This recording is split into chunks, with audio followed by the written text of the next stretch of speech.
చేస్తూ ఉన్నారు. అంటే ల్యాండ్ టైటిలింగ్ యాక్ట్లో మీరు ఏ రకంగా అయితే దుష్ప్రచారం చేసి ఆ రోజు మీరు అధికారం పీఠం ఎక్కారు, అదే తరహాలో ఇప్పుడు ఇష్యూ డైవర్షన్ చంద్రన్న ఫైల్స్ అని స్టార్ట్ చేశారు.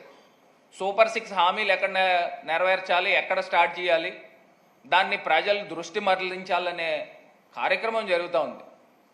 మరి ఇది కాకుండా ఫైనల్గా ఇంకొక అంశము ఏదైతే ఇప్పుడు చంద్రబాబు నాయుడు గారు హుటాహుటిన శ్రీ సిటీ వెళ్ళిపోయారు. ఆ శ్రీ సిటీలో ఇవాళ ఆయన ఒక 15 ఇండస్ట్రీలని ప్రారంభోత్సవం చేస్తున్నాడు. నాకు ఒకటి తెలియగా అడుగుతాను, ఇప్పుడు వచ్చిన గవర్నమెంట్ 3 నెలలైంది. ఇవన్నీ కూడా జగన్మోహన్ రెడ్డి గారు ముఖ్యమంత్రి కింద ఉన్నప్పుడు ఇవన్నీ స్టార్ట్ అయినాయి, శంకుస్థాపనలు అయినాయి. ఇక్కడ ఆయన ఆఫీస్ దగ్గర, క్యాంప్ ఆఫీస్ దగ్గరే వర్చువల్గా ప్రారంభించారు, శంకుస్థాపనలు చేశారు. అవి ప్రొడక్షన్లో ఆల్రెడీ ఉన్నాయి. ఆ ప్రొడక్షన్లో ఉన్న వాటిని ఈయన తీసుకొచ్చి ఓపెనింగ్ చేస్తున్నాడు. ఇంకా నాకు ఇంకో కొంత ఆశ్చర్యం ఏంటంటే, ఆల్రెడీ వర్క్ స్టార్ట్ అయిపోయి కన్స్ట్రక్షన్ స్టార్ట్ అయిపోయినాయి కొన్ని ఇండస్ట్రీలకు సంబంధించి, దాన్ని ఇవాళ తీసుకొచ్చి శంకుస్థాపన చేస్తూ ఉన్నాడు. వీళ్ళు వచ్చింది 3 నెలలైంది. అదేదో వీళ్ళేదో గొప్పగా చేసేసినట్టు మీడియాల్లోనూ వాళ్ళకున్న పేపర్లలోనూ వేసుకుంటూ ఉన్నారు. చంద్రబాబు నాయుడు గారు మార్క్ రాజకీయం చూపించారు.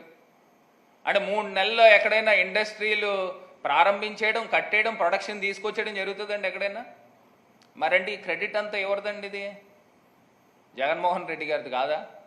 అంటే మీకులాగా మేము ప్రచారం చేసుకోలేకపోవచ్చు, కాకపోతే ఈ వాస్తవాలు ఈ ప్రజలన్నీ కూడా గమనించాలి. ఎందుకంటే జగన్మోహన్ రెడ్డి గారు ముఖ్యమంత్రి కింద ఉన్నప్పుడే ఈ ఇండస్ట్రీలు శంకుస్థాపనలు జరిగినాయి. ఇవి కంప్లీట్ అయ్యి ఆల్రెడీ ప్రొడక్షన్లో వచ్చేసినాయి. అవి వర్చువల్గా కూడా ఆయన కొన్ని ఓపెన్ చేయడం కూడా జరిగింది. ఇప్పుడు ఇవాళ తీసుకొచ్చి చంద్రబాబు నాయుడు గారు మీడియా స్టంట్, అంతకుమించి ఏం లేదు. లేదా 3 నెలల్లో ఇండస్ట్రీలు కట్టేయడం ఎలాగైపోద్ది, ప్రొడక్షన్ చేసేయడం ఎలాగైపోద్ది. ఆల్రెడీ అక్కడ శ్రీ సిటీలో కొన్ని వెళ్తే కొన్ని ఇండస్ట్రీలు ఆల్రెడీ స్టార్ట్ అయిపోయినాయి వర్క్. ఈయన తీసుకొచ్చి భూమి పూజ అని స్టార్ట్ చేస్తూ ఉన్నారు. ఇవన్నీ కూడా ప్రజలు గమనించాలి. ఇవన్నీ కూడా ఇంకా క్లియర్ డేటాతో ఒకరోజు పవర్ పాయింట్ ప్రజెంటేషన్ చేస్తాం. మీరు ప్రభుత్వంలో ఉన్న హయాంలో మీరెన్ని ఇండస్ట్రీలు తీసుకొచ్చారు, మేమెన్ని ఇండస్ట్రీలు తీసుకొచ్చాము. మేము బహుశా వెనకబడి ఉండొచ్చు పబ్లిసిటీలో, మీకులాగా లేనిది ఉన్నట్టు, ఉన్నది లేనట్టు చెప్పుకునే ఆ కెపాసిటీ మా దగ్గర లేదు. కాకపోతే మేము వాస్తవాలు మాట్లాడుతూ ఉన్నాము, ప్రజలకు ఏదైతే చేయగలుగుతామో అదే చెప్తా ఉన్నాం. అది మేము చెప్పాము కాబట్టి ప్రజలు ఇంకా ఎక్కువ పథకాలు చంద్రబాబు నాయుడు గారు ఇచ్చేస్తున్నాడు అని ప్రచారం చేశారు కదా, ప్రజలు నమ్మారు. నమ్మిన తర్వాత ఇవాళ ప్రజలు నోట్లో మట్టి కొట్టే కార్యక్రమము చంద్రబాబు నాయుడు గారు ప్రభుత్వం చేస్తూ ఉన్నారు. ఈ వాస్తవాలు ప్రజలు గమనించగలరని ఈ సందర్భంగా తెలియపరుస్తారు.